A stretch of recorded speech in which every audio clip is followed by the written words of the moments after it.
Lecture 6 है ना। देखिए जी, good evening students. Today is lecture number 6। Topic is cell division. ठीक है जी। नोट्स के लिए आप 9811232145 पे कांटेक्ट कर सकते हैं, किसको नोट्स की हार्ड कॉपी या सॉफ्ट कॉपी चाहिए। देखिए, लास्ट क्लास में हम जो बात कर रहे थे, लास्ट क्लास में हमारा टॉपिक सेल ऑर्गेनेलिस के रिलेटेड था और सारा हमने क्लियर कर लिया था, कंप्लीट कर लिए थे, वैक्यूल्स तक हमने कर लिया था। ठीक है बच्चे। तो अब जो टॉपिक करेंगे अब हम, दैट इज सेल डिवीजन। ठीक है बच्चों।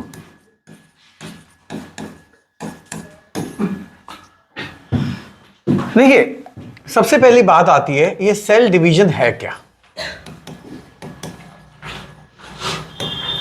Cell division is a process, ये एक प्रोसेस है of formation.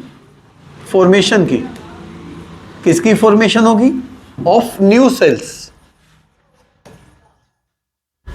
From existing cells. मतलब क्या है, और जरा देखते हैं। मतलब सेल डिवीजन एक प्रोसेस है, सबसे पहली बात किस चीज की?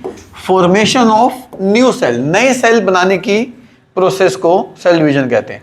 पर जो नए सेल्स बनेंगे वो एग्जिस्टिंग सेल्स, जो सेल ऑलरेडी एग्जिस्ट कर रहे हैं, उन्हीं से ही नए सेल जब बनते हैं, उस प्रोसेस को सेल डिवीजन का नाम हम दे देते हैं।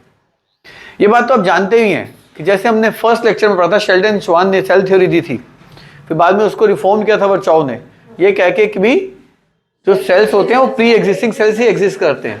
तो सेल डिवीजन की डेफिनेशन भी लगभग वही बात से निकल के आती है कि it is a process of formation of new sales from existing cells.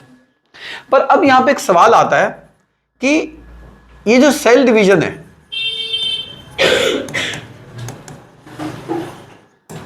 Why is it required? मतलब ये हमें चाहिए क्यों, इसकी जरूरत क्यों पड़ती है? देखिए बेटा, सेल डिवीजन चाहिए, सबसे पहला रीजन, जो सबसे बड़ा रीजन है, for the growth of an organism. Now what does it mean? आइए, ग्रोथ ऑफ एन ऑर्गेनिज्म। मेरे बच्चे, इसका मतलब है कि सेल डिवीजन एक ऑर्गेनिज्म को उसकी ग्रोथ के लिए चाहिए। क्योंकि देखिए, जब हमारा पहला सेल बना था, एक इंडिविजुअल का जो पहला सेल होता हमने पढ़ा था, उसको जाइगोट कहते हैं, वो एक सिंगल सेल था। और आज हमारी बॉडी इतनी बड़ी ग्रोन अप बॉडी में कन्वर्ट हो चुकी है, जिसमें इतने सारे ऑर्गन्स हैं और ऑर्गन का इतना बड़ा साइज है। तो एक बात बताओ, बने तो सेल से है ना। तो अगर हमारा एक सेल था और आज हम इतने सेल्स में कन्वर्ट हो चुके हैं जिनको काउंट ही करना मुश्किल है, तो वो बिना सेल डिवीजन के तो हो ही नहीं सकता। तो अगर एक ऑर्गेनिज्म को क्या करनी है मेरे बच्चों? ग्रोथ करनी है। ग्रोथ के लिए तो उसको सेल डिवीजन चाहिए। आप जब, मैंने कहा ना, जाइगोट जो होता है सिंगल सेल होता है। आप जब पैदा हुए होंगे छोटे से होंगे, अब हमारी हाइट 5 फुट 6 फुट तक पहुंच रही है बच्चों की हाइट, तो इतनी बड़ी हाइट होगी, ऑर्गन्स भी डेवलप्ड हो गए, कैसे हुए होंगे? सेल डिवीजन के दम पे ही हुए होंगे। सेकेंड रीजन जिसकी वजह से सेल डिवीजन चाहिए, it is required for repair of tissues. आप जानते हैं जो टिश्यूज होते हैं वो सेल से बने होते हैं। हम टिश्यू चैप्टर में इस टॉपिक को पढ़ेंगे, टिश्यू चैप्टर में इस टॉपिक को पढ़ेंगे कि जो टिश्यूज होते हैं वो सेल से भी बने होते हैं। हमारी बॉडी में डिफरेंट टाइप्स ऑफ टिश्यूज होते हैं, जैसे मसल भी एक टिश्यू है, ब्लड भी एक टिश्यू है। पर जो टिश्यू होता है उसके अंदर टूट फाट होती रहती है, टिश्यूज के अंदर टूट फाट होती रहती है, मतलब वियर एंड टियर होता रहता है। अब एक बात बताओ ना, आप एक इंसान जब एक घर बनाता है, घर बनाने के बाद तो भी तो घर के अंदर कई चीजें टूटती रहती हैं, फूटती रहती हैं। ट्यूब टूट गई, खराब हो गई, नल टूट गया, खराब हो गया। किचन के अंदर आप शेल्फ को बार बार खोल रहे हो, बंद कर रहे हो, बार बार खोल रहे हो, बंद कर रहे हो, तो उसके जो सॉकेट्स होते हैं, उसके जो नॉब्स होते हैं, खराब हो गए, टूट गए। तो उनको भी तो आप टाइम टू टाइम क्या कराते रहते हो? रिपेयर कराते रहते हो, नहीं कराते रहते हो? ठीक इसी तरीके से हमारे टिश्यूज में जो सेल्स की टूट फाट होगी, वियर एंड टियर जिसको हम कहते हैं, उसके लिए भी हमें क्या चाहिए होती है? रिपेयर। और रिपेयर तभी होगी जब नए सेल्स बनेंगे। नए सेल्स नहीं बनेंगे तो टिश्यूज खत्म हो जाएंगे, टिश्यूज डैमेज हो जाएंगे। तो रिपेयर तो चाहिए नहीं चाहिए? रिपेयर भी उतनी। तीसरा reason for replacement of old cells, जो पुराने सेल्स होते हैं उनकी क्या जरूरत होती है हमारे को? रिप्लेसमेंट। नहीं तो पुराने सेल इतने एफिशिएंटली काम ही नहीं करेंगे। और जो सबसे इंपॉर्टेंट काम है that is for the formation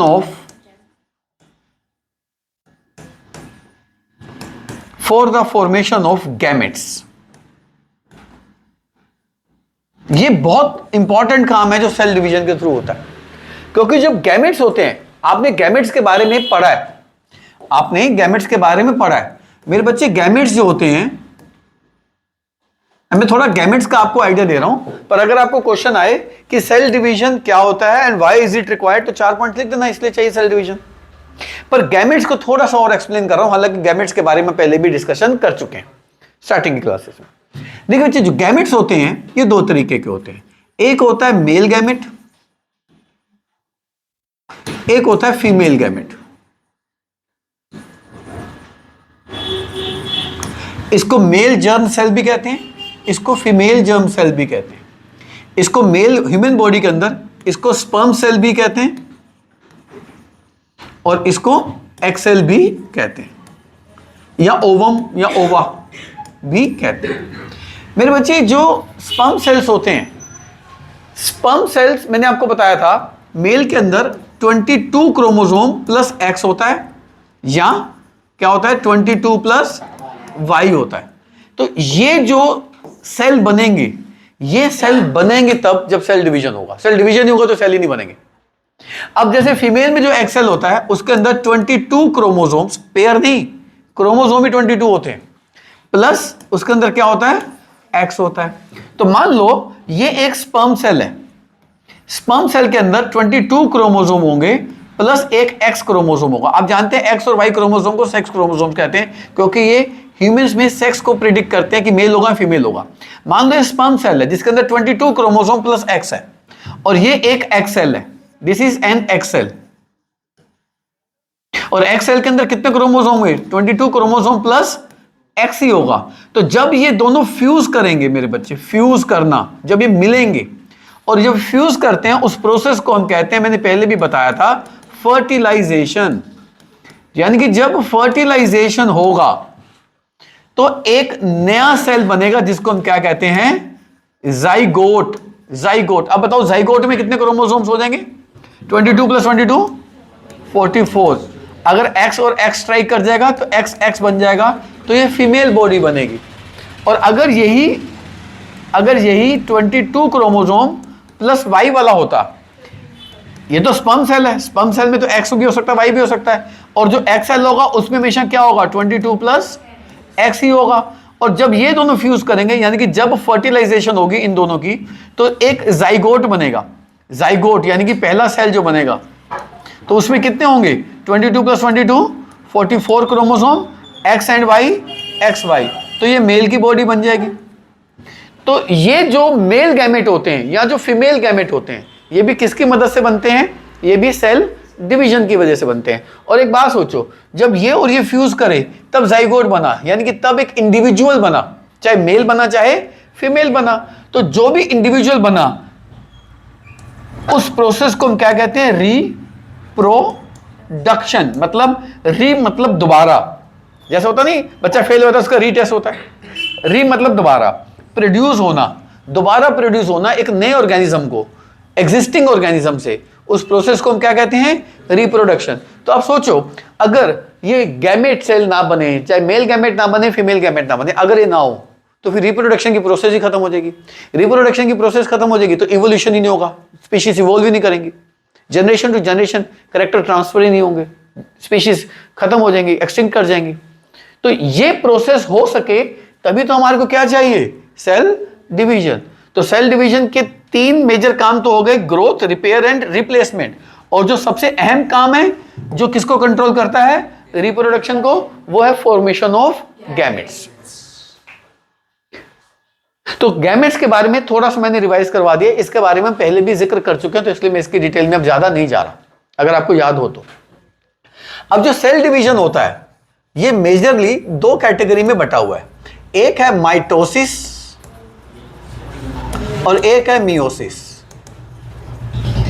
देखो माइटोसिस और मियोसिस दोनों सेल की ही टाइप्स होती हैं, पर मैं बता दूं माइटोसिस जो है इसका जो मेन पर्पस है वो ग्रोथ है, वो रिपेयर है, वो रिप्लेसमेंट है। यानी कि माइटोसिस किस लिए चाहिए? ग्रोथ के लिए चाहिए, रिपेयर के लिए चाहिए और रिप्लेसमेंट के लिए चाहिए। यानी कि जो मैंने पॉइंट नंबर 1 2 3 लिखे हैं उसको कौन कंट्रोल कर रहा है? माइटोसिस कंट्रोल कर रहा है। यानी कि माइटोसिस से हमारी बॉडी में ऑर्गेनिज्म की ग्रोथ होती है। यानी कि मेरी बॉडी में जो आज पैदा होने के बाद, जाइगोट बनने के बाद जो भी ग्रोथ हुई है वो सारी की सारी किसने कंट्रोल करी है? माइटोसिस ने कंट्रोल करी है। रिपेयर माइटोसिस करता है, रिप्लेसमेंट भी। अब जो बच गया गैमेट्स बनाना, ये काम है मियोसिस का। यानी कि इसका मेजर रोल क्या है? इसका मेजर रोल है फॉर्मेशन ऑफ गैमेट्स। ये गैमेट्स बनाता है, चाहे ये मेल गैमेट बनाए, चाहे ये फीमेल गैमेट बनाए, चाहे ये स्पर्म सेल बनाए, चाहे ये एग सेल बनाए।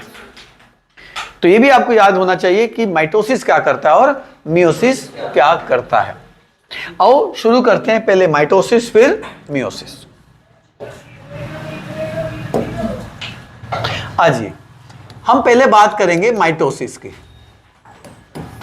देखिए मैंने आपसे बहुत पहले एक बात करी थी कि सेल के न्यूक्लियस के अंदर क्रोमैटिन होता है। ये पहला लेक्चर है, जाके याद करना। क्रोमैटिन थ्रेड लाइक स्ट्रक्चर होता है। जब सेल डिवाइड करने वाला होता है तो वो क्रोमैटिन 46 पीसेस में टूटता है।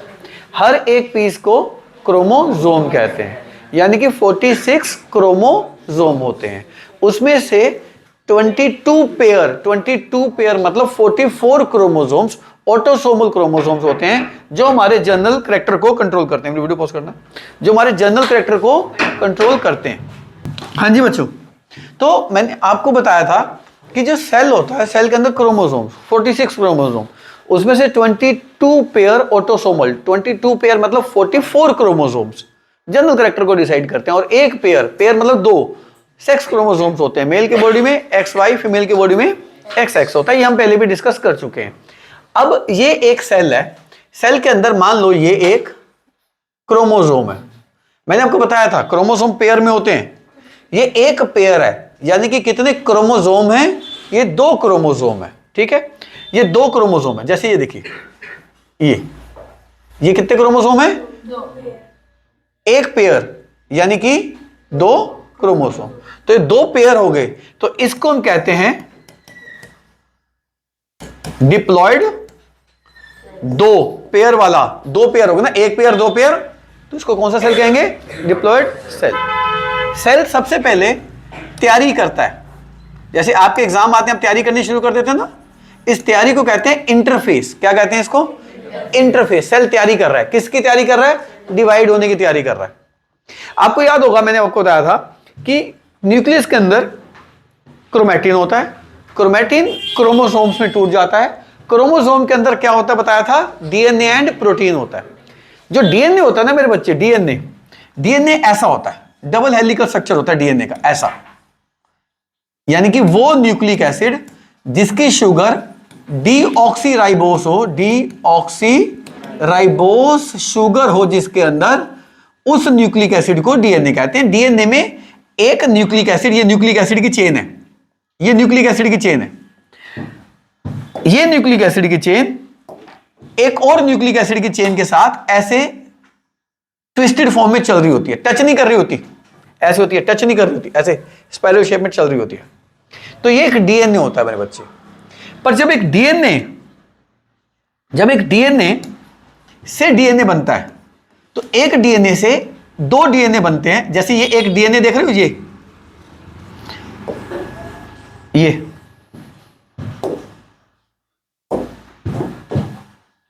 अब देखो एक डीएनए से कितने डीएनए बन रहे हैं? दोनों डीएनए कैसे हैं? एक जैसे हैं नहीं, बिल्कुल आइडेंटिकल डीएनए बनते हैं। और जब डीएनए से डीएनए बनता है, उस प्रोसेस को क्या कहते हैं? रेप्लिकेशन। रेप्लिकेशन क्या होता है? डीएनए से डीएनए बनना इज नोन एज रेप्लिकेशन। और जब डीएनए से डीएनए बनता है, कैसा डीएनए बनता है? एग्जैक्ट कॉपी बनता है। फोटोकॉपी कराते हो ना, एग्जैक्ट फोटोकॉपी बनता है, 1 से 2 बनते हैं। अब बताओ इससे भी कितने बन जाएंगे? फिर 2, फिर इससे जब करेगा ये कितने बनाएगा 2, फिर वो जो बनाएगा उससे कितने बनेंगे 2, उससे कितने बनेंगे 2, उससे कितने बनेंगे 2, उससे कितने बनेंगे 2, ऐसे प्रोसेस आगे चलती रहेगी। तो ये तो बात होती है किसकी मेरे बच्चे, रेप्लिकेशन की, डीएनए से डीएनए बनता है। अब इधर आ जाओ, क्रोमोसोम के अंदर है क्या, क्रोमोसोम के अंदर है तो डीएनए, तो डीएनए से क्या बनेंगे, डीएनए बनेंगे। तो जब ये सेल इंटरफेस की स्टेज में आएगा तो ये देखो, एक से ये दूसरा, ये तीसरा और ये चौथा। अब समझदार हो आप, जब 1 से 2 डीएनए बनेंगे तो आप बताओ 2 पेयर से कितने पेयर बन गए, 4 पेयर नहीं बन गए, 4 पेयर क्रोमोसोम बन गए। अब ये सेल डिवाइड होगा, अब ये सेल टूटेगा, 2 में टूटेगा। जब ये सेल 2 में टूटेगा तो आप देखेंगे 1 पेयर 2 पेयर, 2 पेयर इसमें आगे, ये पेयर किसके हैं मेरे बच्चे, क्रोमोसोम के, 2 ही पेयर किसमें आगे, 2 ही पेयर इसमें आगे। तो इन दोनों को कहते हैं डॉटर सेल। क्या कहते हैं इनको, डॉटर सेल। आप एक बात बताओ, इसमें भी कितने पेयर हैं, 2, इसमें भी कितने पेयर हैं, तो ये क्या बने, ये भी तो क्या बने, डिप्लॉयड सेल बने, नहीं बने ये भी। तो जो डॉटर सेल बनते हैं वो भी क्या होते हैं, अच्छा इसमें जितने क्रोमोसोम के पेयर हैं इसमें भी क्रोमोसोम के पेयर कितने बने, यानी कि अगर एक सेल में 46 क्रोमोसोम्स हैं,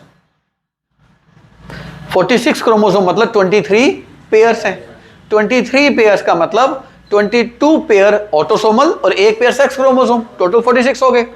तो जब इससे डॉटर सेल बनेंगे तो उसमें क्रोमोसोम कितने होंगे, 46 ही होंगे, 22 pair autosomal, 1 pair sex chromosome ही बनेगा, क्योंकि जितने क्रोमोसोम इसमें उतने ही क्रोमोसोम इतने हैं। यानी कि पेरेंट सेल में अगर 46 क्रोमोसोम है यानी कि 23 पेयर्स हैं, तो डॉटर सेल में भी कितने बनेंगे, 23 पेयर बनेंगे, 46 क्रोमोसोम बनेंगे, 23 पेयर्स होंगे, 22 पेयर ऑटोसोमल होंगे, 1 पेयर एक्स एक्स होगा या 1 पेयर एक्स वाई होगा। तो नंबर ऑफ क्रोमोसोम सेम बने, डिफरेंट बने, सेम बने। इस सेल डिवीजन को क्या कहते हैं, माइटोसिस। एनसीईआरटी का डायग्राम आप अगर आप देखेंगे तो एनसीईआरटी में डायग्राम यहां से बना हुआ है, यानी कि एनसीईआरटी ने किसकी स्टेज नहीं दिखाई, इंटरफेस की, यानी कि जो तैयारी होती है उसकी प्रोसेस उसने नहीं दिखाई, उसने सीधा ये 4 बना के दिखा दिए, उस 4 से उसने 2 इधर बांट दिए, 2 इधर बांट दिए, पर जो ये बनेगा, जो ये बनेगा सेम ये बनेगा। यानी कि आपको ये दिखाऊं और ये दिखाने के बाद ये और ये दिखाऊं, आपको सर एक ही चीज दिखा रहे हो, यानी कि आइडेंटिकल बने या डिफरेंट बने, आइडेंटिकल बने। यानी कि माइटोसिस में सबसे पहली बात आपको क्या देखने को मिल रही है, माइटोसिस में सेल डिवीजन सिर्फ एक ही बार हुआ, ये सेल था टूटा 2 बन गए, cell division takes place only once, एक ही बार सेल टूटता है। दूसरी चीज क्या देखी, identical daughter cells are produced. तीसरी चीज क्या देख रहे हो, डिप्लॉयड है, ये भी क्या बनता है, यानी कि daughter cells are diploid in nature. चौथी चीज क्या देख रहे हो, नंबर ऑफ क्रोमोसोम सेम बने डिफरेंट बने, सेम बने, किसके मुकाबले, पेरेंट सेल के मुकाबले। इसको क्या कहते हैं, पेरेंट सेल।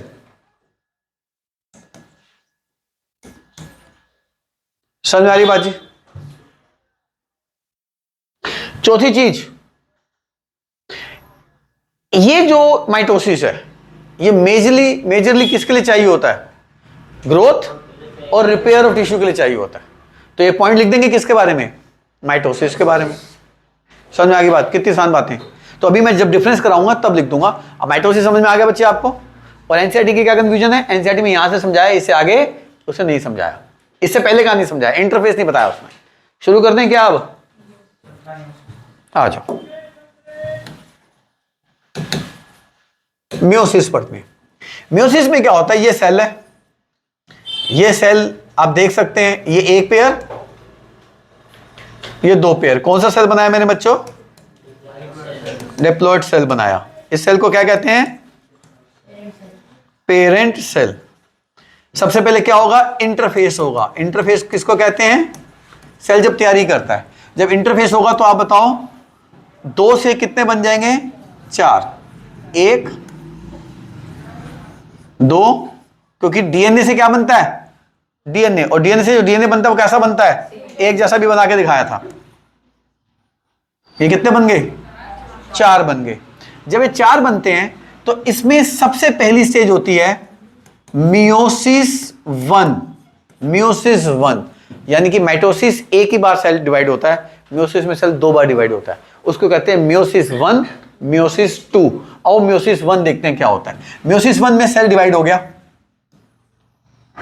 ये दो क्रोमोसोम के पेयर, दो पेयर बट गए, एक पेयर इसमें बट गया, एक पेयर इसमें बट गया, एक पेयर इसमें बट गया और एक पेयर इसमें बट गया। ये पेयर का क्या हो गया मेरे बच्चे? बंटवारा हो गया। माइटोसिस में भी तो ऐसे ही हो रहा था, माइटोसिस में तो यहीं तक डॉटर सेल बन गए थे, डिप्लॉयड बन गए थे।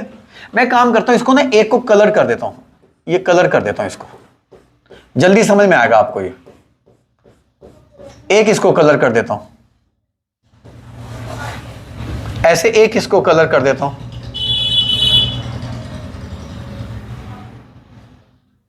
जहां से बंद होते हैं आपको पता है उसको क्या कहते हैं? सेंट्रोमर। भूल जाते हो बातों को। चलो जी, यहां तक अब बना दिया मैंने। अब होगा मियोसिस 2। मियोसिस 2 में क्या होगा? मियोसिस यानी कि इसमें कितनी बार सेल डिवाइड होता है? 2 consecutive cell division takes place. 2 consecutive, एक के बाद एक। कंसेक्यूटिव मतलब एक के बाद एक हो गया। कैसे होगा जरा दिखाता हूं। ये जो सेल है ना, इस सेल से कितने बनेंगे? 2 बनेंगे। इससे कितने बनेंगे? 2 बनेंगे। ठीक है जी। आप देखो इसमें जो रेड वाला पार्ट देख रहे हो, रेड वाला, ये देखो,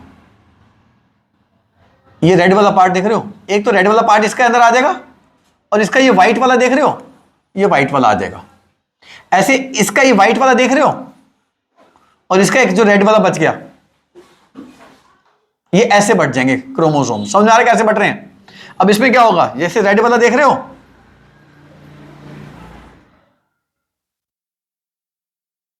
और ये इसका ये व्हाइट वाला ले लो आप चाहो तो।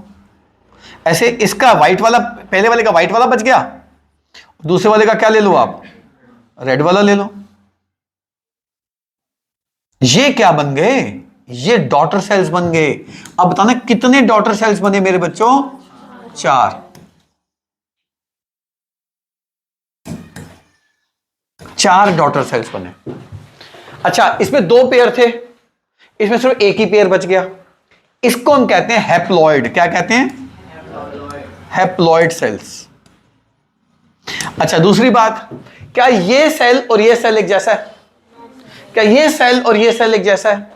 क्या ये सेल और ये सेल एक जैसा है? यानी कि मियोसिस में जो डॉटर सेल्स बनते हैं, they are not identical to parent cell. ये भी डिफरेंस समझ में आ गया। माइटोसिस में एक पॉइंट मैंने नहीं बताया था, मैं इसकी वेट कर रहा था, मैं बताऊंगा।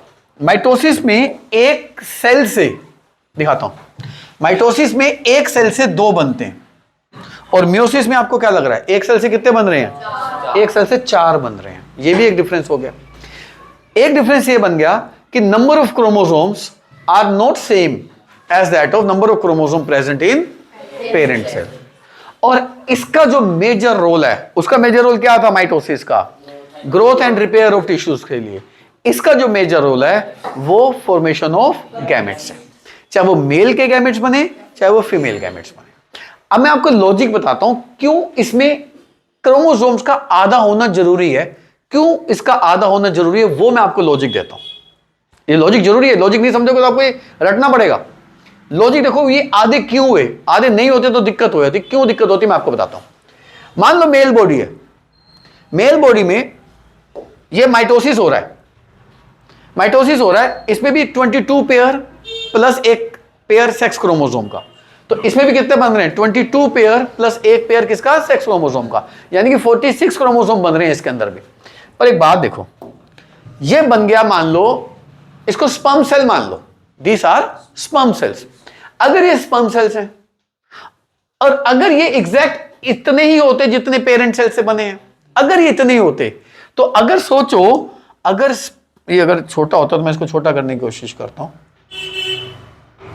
हाँ, आप सोचो कि अगर स्पर्म सेल अगर बनते, यानी कि मेल गैमेट सेल, अगर ये भी इतने होते, यानी कि अगर स्पर्म सेल भी 46 क्या होते इसमें, यानी कि 46 क्रोमोसोम्स का मतलब 22 पेयर मतलब 44 प्लस क्या होता? एक एक्स और एक क्या होता?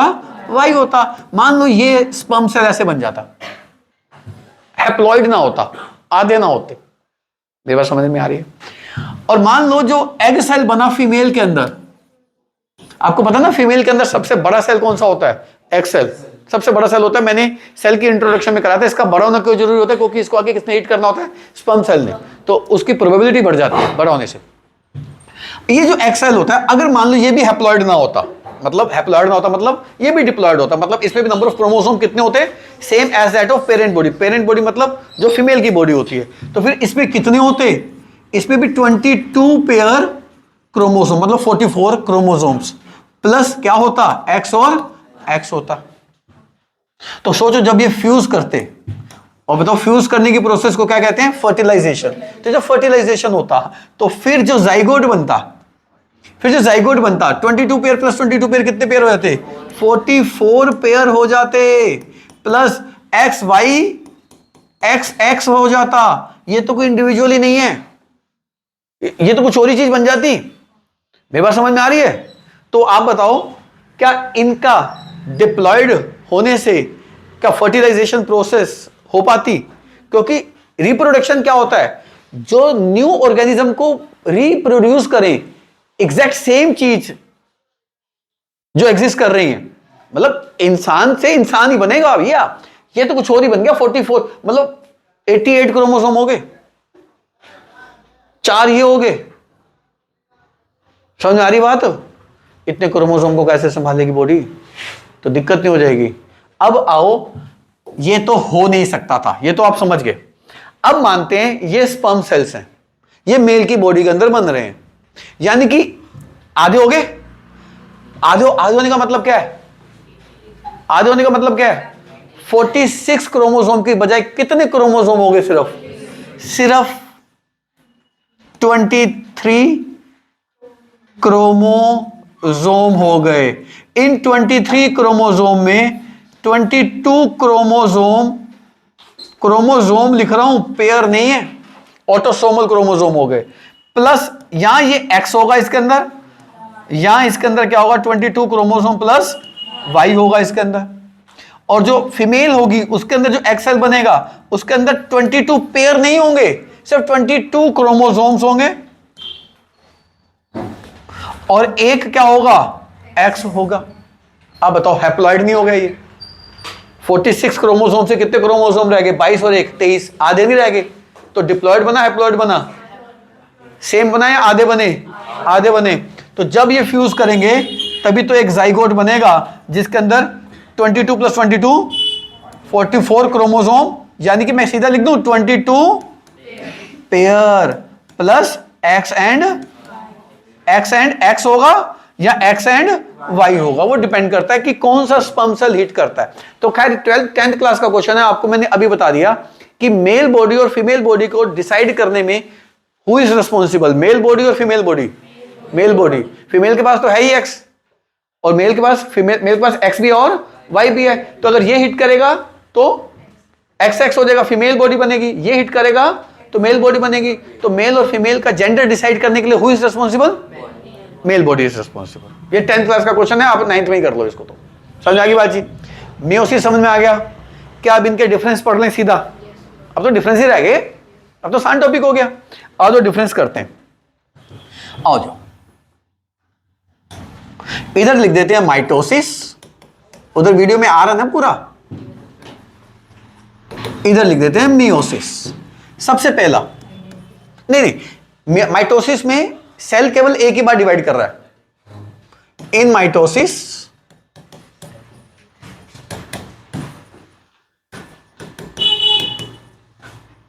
Cell division occurs only once, और मियोसिस में 2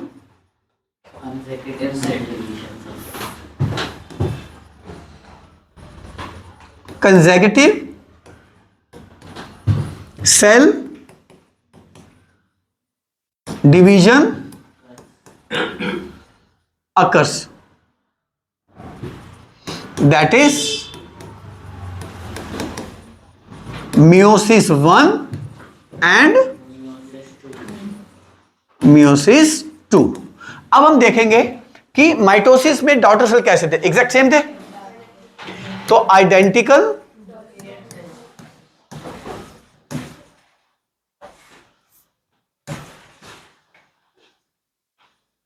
daughter cells are produced as that of, शाबाश, as that of parent cell. और इसके अंदर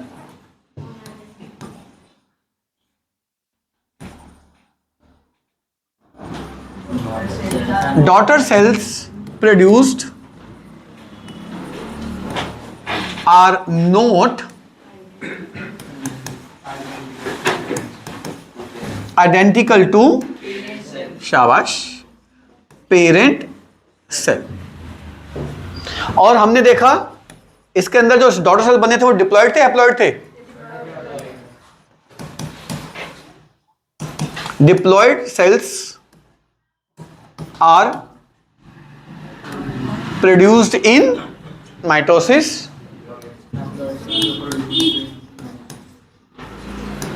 हैप्लॉयड सेल्स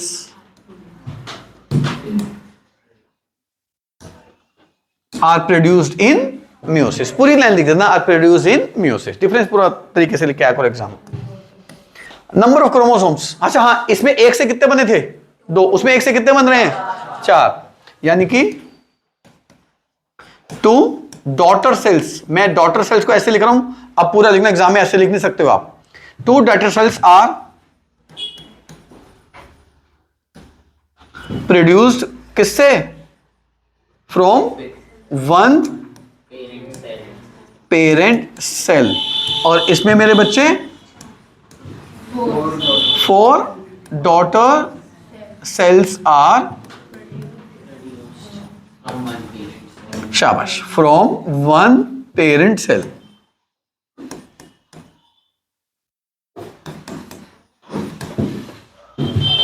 पांचवा पॉइंट देखिए. पांचवें पॉइंट में नंबर ऑफ क्रोमोसोम्स की बात भी कर सकते हो कि इसमें नंबर ऑफ क्रोमोसोम्स कितने हैं? सेम पेरेंट सेल से. तो number of chromosomes are exactly same किसके मुकाबले? As that of parent cell. और इसमें number of chromosomes are half as that of, शाबाश, as that of parent cell. और मैंने आपको बता दिया इसका पर्पस क्या था. इसका पर्पस था फॉर ग्रोथ और repair. So mitosis is required for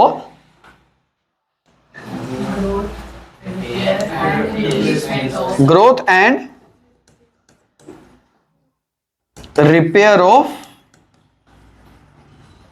tissues. और ये किस लिए चाहिए? शाबाश. Meiosis is required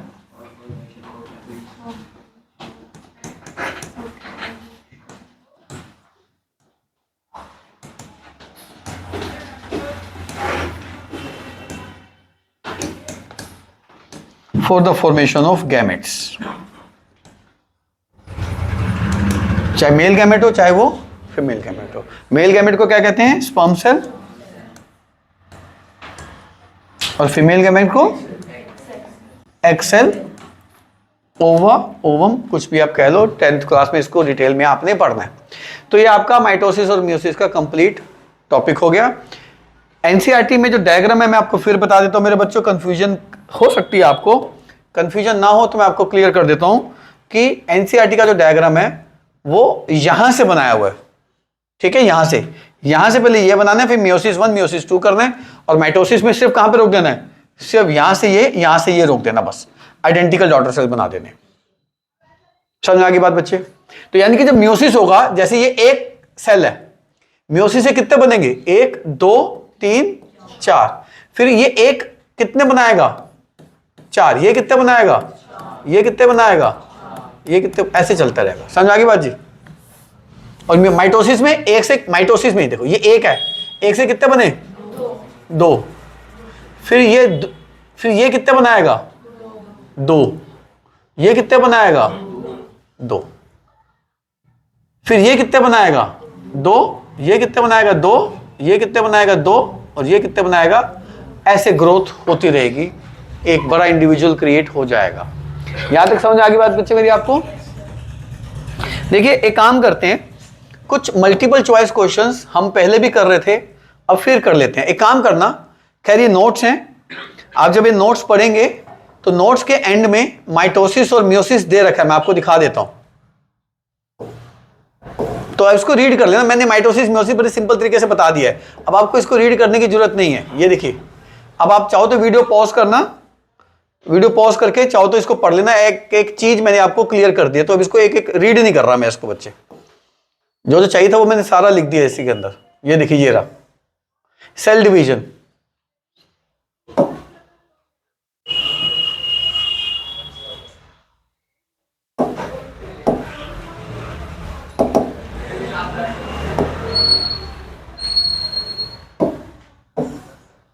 तो ये लाइन रीड कर लीजिएगा आप।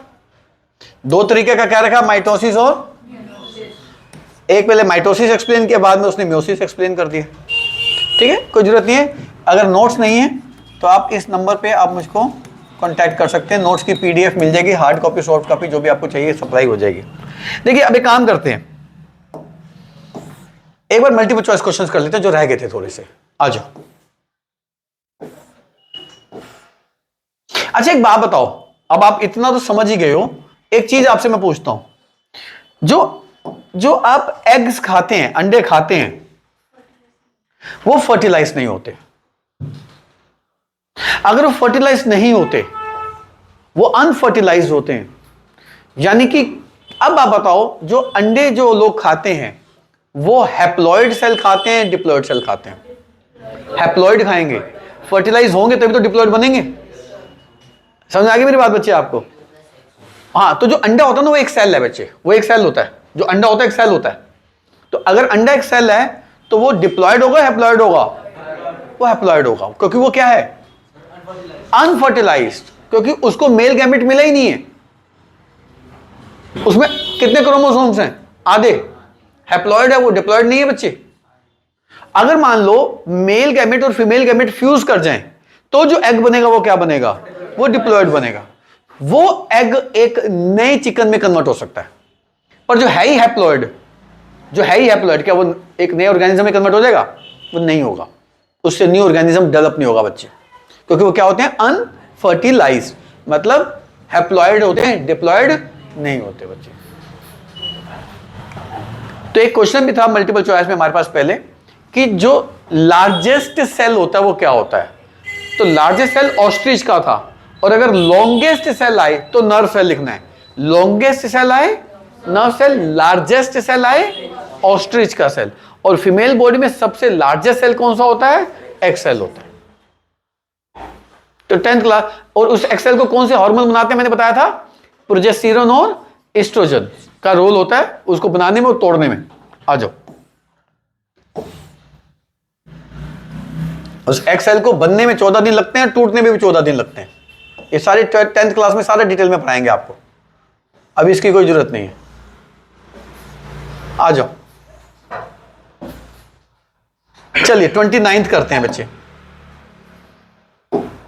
29th tonoplast. मैंने आपको वैक्यूल कराया था ना, वैक्यूल। वैक्यूल को जो आउटर मेम्ब्रेन होती है वो किसकी होती है, membrane of vacuole of plant cell, tonoplast. 28th name the two cell organelles that are double membrane bounded. ऐसी सेल बताओ जिसमें डबल मेम्ब्रेन होती है। माइटोकॉन्ड्रिया,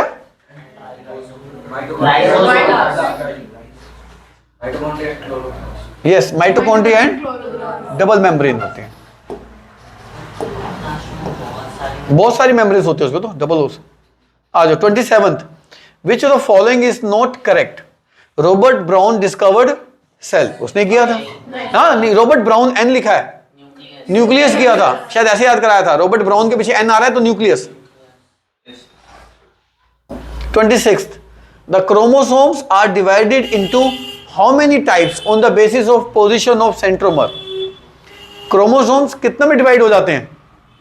2 में।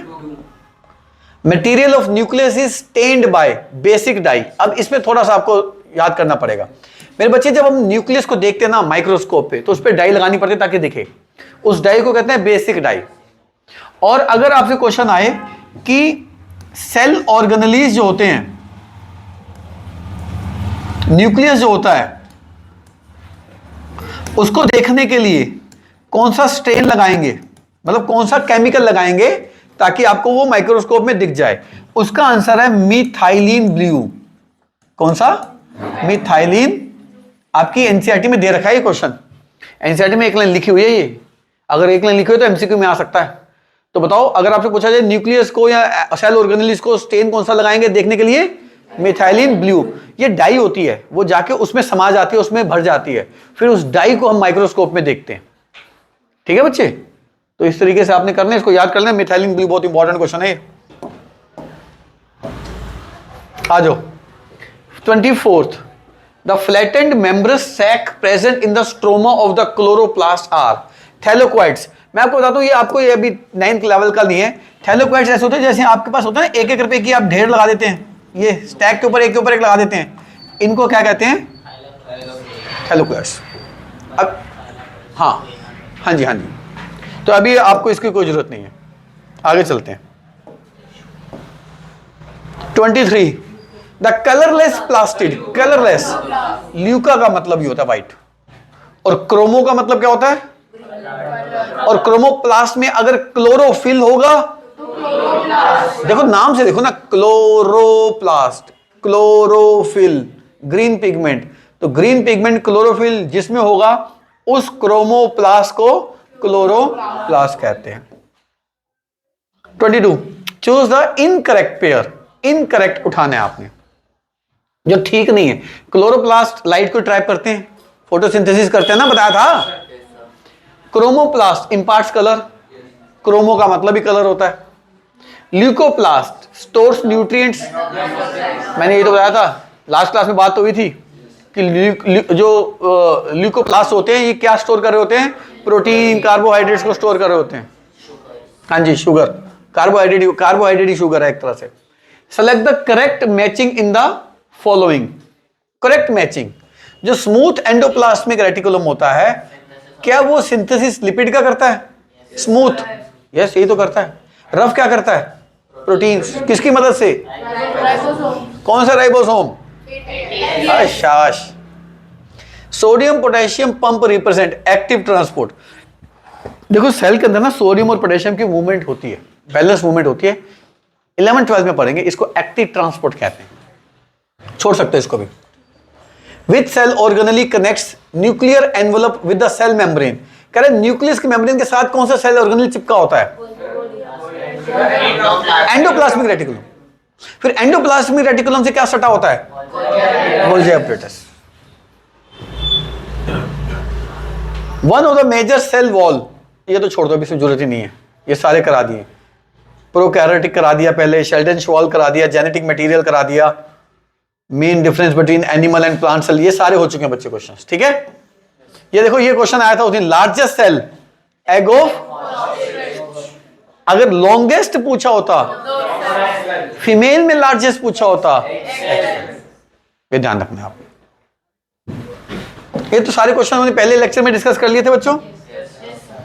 ठीक है जी, तो आपका सेल चैप्टर फिनिश हो गया। नोट्स मैं बार बार कह रहा हूं, इस नंबर पे लेके कांटेक्ट कर सकते हैं, नोट्स मिल जाएंगे, सॉफ्ट कॉपी, हार्ड कॉपी। तब तक बाय, नमस्ते, ध्यान रखो।